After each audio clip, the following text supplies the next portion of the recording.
তিনটি সুন্দর ঘটনা। নাম্বার ওয়ান, একদিন সব গ্রামবাসী মিলে সিদ্ধান্ত নিল তারা বৃষ্টির জন্য দোয়া করবে। সবাই সমাবেত হলো, কেবল একটি ছেলে ছাতা সহ এলো, এটাই বিশ্বাস। নাম্বার টু, আপনি যখন কোনো শিশুকে শূন্যে ছুঁড়ে খেলা করবেন, সে তখন হাসতে থাকে, কারণ সে জানে আপনি তাকে আবার ধরে ফেলবেন, এটাই ভরসা। নাম্বার থ্রি, প্রতি রাতে আমরা যখন ঘুমাতে যাই, কোনো নিশ্চয়তা নেই আমরা পরের দিন আবার জেগে উঠতে পারবো, তবুও আমরা পরের দিনের জন্য অ্যালার্ম দিয়ে রাখি, এটাই আশা। শিক্ষিত লোকটি বলল, যাবি? আর অশিক্ষিত রিকশাওয়ালা বলল, কোথায় যাবেন বাবু? যা বুঝলাম, আসলে সব শিক্ষা বই থেকে আসে না। সফল হতে হবে তাদের জন্য যারা তোমাকে অসফল দেখতে চেয়েছিল। জ্ঞান দেওয়া মানুষগুলো এটা তো বলে মরলে টাকা সাথে যাবে না, কিন্তু তারা এটা বলে না যে টাকা ছাড়া এই পৃথিবীতে টিকে থাকা বা বেঁচে থাকা যায় না। পুরুষ অতটাও খারাপ নয় যতটা তার স্ত্রী ভাবে, আবার পুরুষ অতটা ভালোও নয় যতটা তার মা ভাবে। তাহলে পুরুষটি মানুষ হিসেবে কেমন, সেটা শুধুমাত্র তার বন্ধুরা জানে। অতিরিক্ত ভালোবাসা হলো এই পৃথিবীর সবচেয়ে বড় অপরাধ, যার শাস্তি আপনাকে আপনার প্রিয়জনটাই দেবে। প্রতিদিন মৃত্যু যন্ত্রণা সহ্য করতে হবে, কিন্তু মরতে পারবে না। ভালো লোকের সংস্পর্শে থাকো, তোমার বুদ্ধি না থাকলেও তারা সময় মতো তোমাকে সৎ পরামর্শ দেবে। একদা দুই বালক কুয়োর পাড়ে খেলা করছিল। একজনের বয়স 9 বছর, আরেকজনের বয়স 7 বছর ছিল। হঠাৎ বড় ছেলেটা কুয়ায় পড়ে গেল এবং বাঁচাও বাঁচাও বলে ছেলেটি চিৎকার করতে লাগলো। ছোট ছেলেটি কয়েক সেকেন্ড চিৎকার করে লোকজন ডাকার চেষ্টা করলো, কিন্তু দৃষ্টিসীমানায় কোনো লোকজন দেখতে পেল না।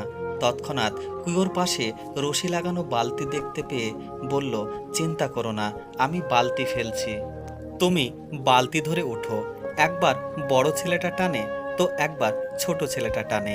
এভাবে অনেকক্ষণ টানাটানির পর একসময় বড় ছেলেটি কুয়োর পাড়ে উঠতে সক্ষম হলো। তারপর তারা গ্রামের ভিতর প্রবেশ করে এবং গ্রামের মানুষকে সব জানায়। 7 বছরের ছেলে 9 বছরের ছেলেকে কুয়ো থেকে তুলেছে শুনে গ্রামের মানুষ নিজেদের মধ্যে খুব হাসাহাসি করতে শুরু করলো। বেটাগুলো গল্প মারার জায়গা পায় না। ওই গ্রামে একজন বয়স্ক জ্ঞানী মানুষ বাস করতেন, যার কথা সবাই খুব মানত। তিনি বললেন, ছোট ছেলেটি যা করেছে তা ঘটা সম্ভব। গ্রামের লোকজন বলল, কিভাবে সম্ভব? সে বলল, প্রথমত ও যা করেছিল তুই পারবি না বলার মতো আশেপাশে কেউ ছিল না। দ্বিতীয়ত 100% ডেডিকেটেড, ফুল ফোকাসড এবং ডু অর ডাই হয়ে সে কাজটি করেছিল। ওর কাছে জেতা ছাড়া কোনো অপশন ছিল না, তাই অসম্ভব সম্ভবে রূপ লাভ করেছে। গল্প থেকে পাওয়া শিক্ষা, আগে নিজের কাজকে ভালোবাসুন, তারপর 100% ডেডিকেশন দিয়ে নিজের কাজ করুন। সবসময় ফুল ফোকাস থাকুন নিজের কাজে। মনে রাখবেন, মনোবিজ্ঞানে না বলে কোনো শব্দ নেই, যেটা আছে সেটা হলো অজুহাত। নিজের সিদ্ধান্ত কখনো অপরকে নিতে দিও না, বিশেষ করে সেটা যদি তোমার এডুকেশন, বিবাহ, বাচ্চা অথবা ব্যবসার সাথে জুড়ে থাকে।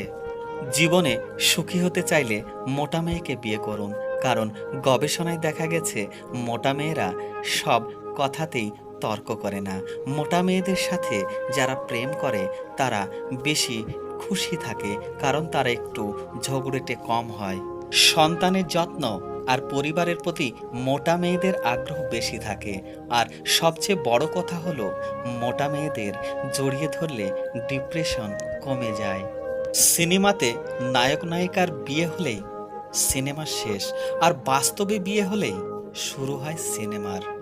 শখের বশে কেউ রাত জাগে না, আসলে বুকের ভেতর পুষে রাখা কষ্ট মানুষকে ঘুমাতে দেয় না।